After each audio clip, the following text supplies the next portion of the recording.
আমরা United নেশনসকে challenge করতে পারি নাই, আমরা ওয়ার্ল্ড ব্যাংককে চ্যালেঞ্জ করতে পারিনি, আমরা IMF-কে চ্যালেঞ্জ করতে পারি নাই, আমরা এই জায়নিস্ট মুভমেন্টকে চ্যালেঞ্জ করতে পারি নাই, আমরা স্টেট অফ ইসরায়েলকে চ্যালেঞ্জ করতে পারি নাই। আমরা পশ্চিমা সভ্যতার যত দর্শন আছে, ওদের এডুকেশনাল শিখ, ওদের পলিটিক্যাল শিখ, ওদের মতবাদগুলা, ওদের ডেমোক্রেসি, ওদের সেকুলারিজম, ওদের কমিউনিজম, ওদের ন্যাশনালিজম, ওদের মিডিয়া, ওদের প্রযুক্তি, ওদের পর্নোগ্রাফি, ওদের মাদক, কোনো কিছুকে চ্যালেঞ্জ করতে পারি নাই। কোরআন সুন্নাহ হাতে থাকার পরেও এই ব্যর্থতার দায় কে নিবে?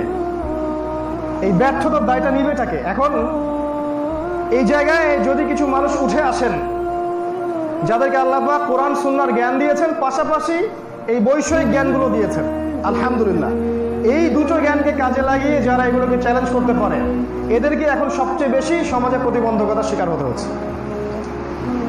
এর চেয়ে বড় আফসোসের জায়গা আমাদের নাই। তবে আমরা জানি সামনে কি হতে যাচ্ছে ইনশাআল্লাহ তাআলা। এরপর যা হবে এর দায়ভার তারা বহন করবে, যারা উম্মার স্কলার, যারা উম্মার আলেম, মুফতি, মুহাদ্দিস, তারা বহন করবেন উম্মার সামনের ভয়ঙ্কর দিনগুলোর বোঝা। আগামী 5 থেকে 10 বছরের মধ্যে এই বাংলাদেশের প্রেক্ষাপটে এবং সাবকন্টিনেন্টে মুসলিমদের উপর যে ম্যাসাকারটা আসতে যাচ্ছে, এর দায়ভার তারা বহন করবেন, আমরা বহন করব না, আমি বহন করব না। এখান থেকে আমি মুক্ত।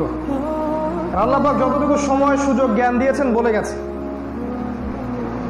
কেউ বোঝার চেষ্টা করেছে, কেউ করে নাই।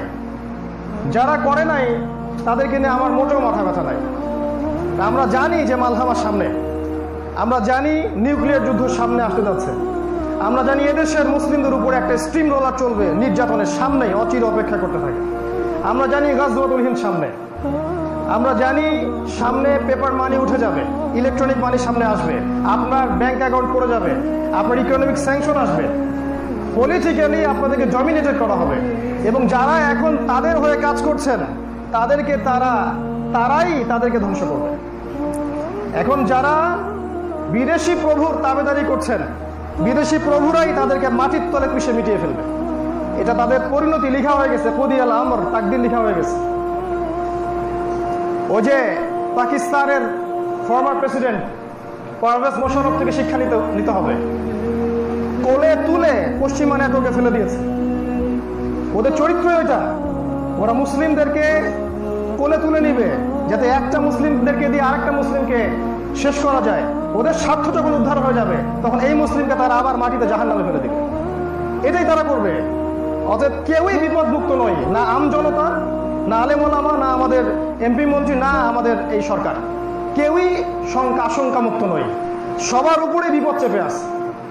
এই জায়গায় এসে যদি আমরা কোরআন এবং সুন্নাহর কাছে আসতে না পারি এবং কোরআন সুন্নাহকে দিয়ে ওয়ার্ল্ডকে ডিল করতে না পারি, আল্লাহর কাছে ইস্তেগফার করে ফিরে না আসি এবং সবার মাঝে হৃদ্যতা, ভালোবাসার একটা মৈত্রী বন্ধন, ঐক্য সৃষ্টি করতে না পারি, এই দেশের মুসলিমদের ধ্বংস কেউ ঠেকাতে পারবে না, কেউ না।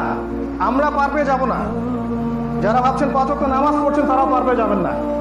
যারা প্রোটেস্ট্যান্ট মুসলিম মনে করছেন আমি ইসলাম ভালো ফলো করছি, তসবিহ টিপছি, আমি সময় লাগাচ্ছি আল্লাহর পথে দাওয়া দিচ্ছি, কেউই সেফ না। এবং যারা এই মুসলিমদেরকে মনে করছেন তারা মৌলবাদী, জঙ্গি, সন্ত্রাসী, তারাও সেফ না। তাদেরকেও তারা সেফ থাকতে দিবে না। মালহামা বিশাল ব্যাপার। পুরো ওয়ার্ল্ডের নিয়ন্ত্রণ এখন পশ্চিমা সভ্যতার কাছে, এই জায়নিস্টদের কাছে, এই ইসরায়েলের কাছে এবং তার যত মিত্র রাষ্ট্র আছে এদের কাছে। এই কথাগুলা কে বলতে পারবে? নিঃসন্দেহে সে বলতে পারবে যে জিও পলিটিক্স পড়েছে, যে ওদের ফিলোসফিগুলো পড়েছে, যে ইকোনমিক সেকশনে পড়াশোনা করেছে। না হলে আপনি কেমন করে ধরতে পারবেন ওদের প্রতারণাগুলো? আর আমরা এই কথাগুলো দরদ নিয়ে বলছি, কারোর প্রতি কোনো রকম বিদ্বেষ পোষণ করে বলছি না, কারোর প্রতি না।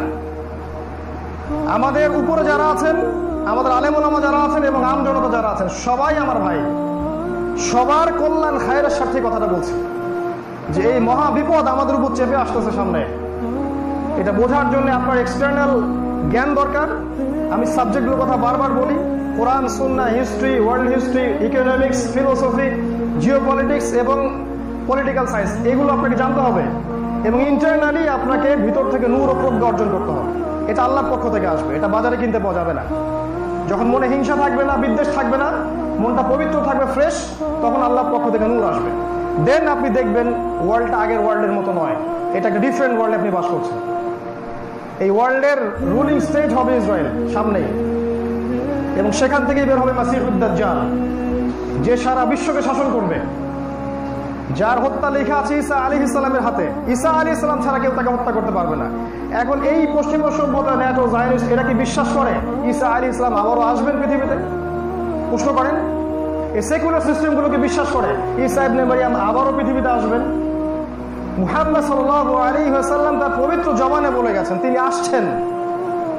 আর তিনি যখন আসবেন তখন কি তিনি ডলার দিয়ে কেনাবেচা করবেন? তিনি কি জাতিসংঘের সদস্যপদ চাইবেন? তিনি গিয়ে কি ওয়ার্ল্ড ব্যাংকে তার অ্যাকাউন্ট খুলবেন? তিনি কি জায়নিস্টদের সাথে আতাত করবেন? তখন ওয়ার্ল্ডটা এমন থাকবে না। এটা আমাদের বোঝা উচিত। সামনের সময়গুলো এই দিকে যাচ্ছে। ঈসা আলাইহিস সালামের আসার আগেই বের হবেন ইমামুল মাহদি, এবং আল মাহদি ততক্ষণ পর্যন্ত বের হবেন না যতক্ষণ মুসলিমদের উপরে নির্যাতনের চরম মাত্রা না যাচ্ছে।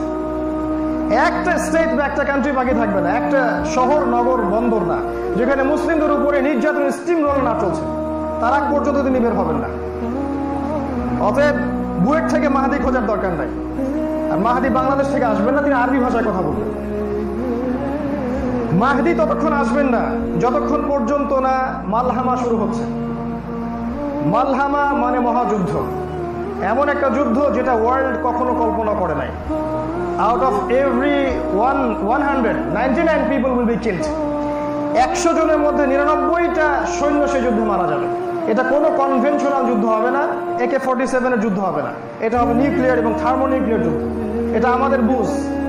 যদি আপনি ডিফার করেন যে না এটার সাথে আমি একমত নই, আমরা বলবো যে আপনি অপেক্ষা করেন, ফান্তাজিরু, অপেক্ষা করেন, ওয়া ইন্না মাআকুম মিনাল মুনতাজিরিন, আমরা আপনাদের সাথে অপেক্ষা করছি।